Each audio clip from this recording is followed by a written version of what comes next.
These two sisters were killed 14 months apart from each other in separate incidents. And wait till you hear how their cases ended. So this is Stephanie and Crystal Houston of Socorro, New Mexico. Now, Stephanie was the oldest. She was 28 at the time, and she had a long-term boyfriend named Patrick.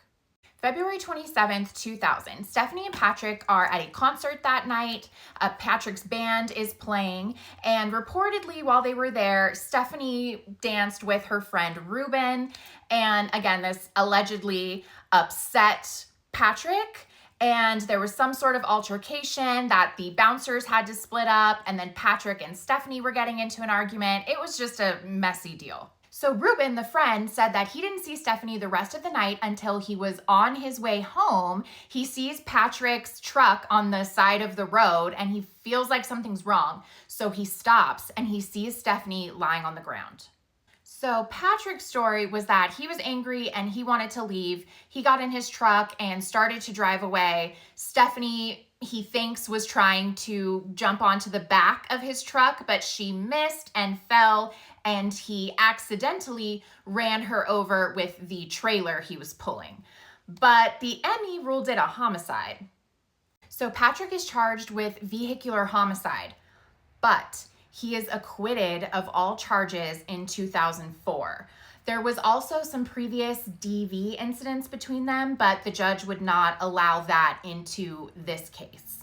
So that leads us to 24-year-old Crystal. Now, she takes her sister's death really hard and reportedly started using, and that led her to meet a man named Ramon.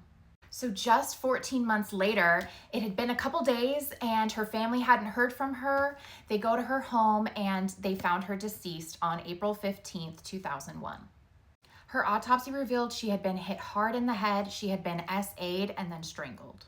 Now, nothing happens until months later when police reportedly get a tip that there was a witness, somebody saw Ramon kill Crystal.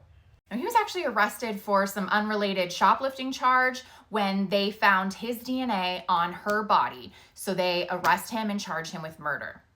He was found guilty, sentenced to life plus 19 and a half years for auto theft charges. And then I believe he was also a habitual offender, so that meant added 8 years to each of the 5 charges for Crystal's murder. Great, done deal, right? No.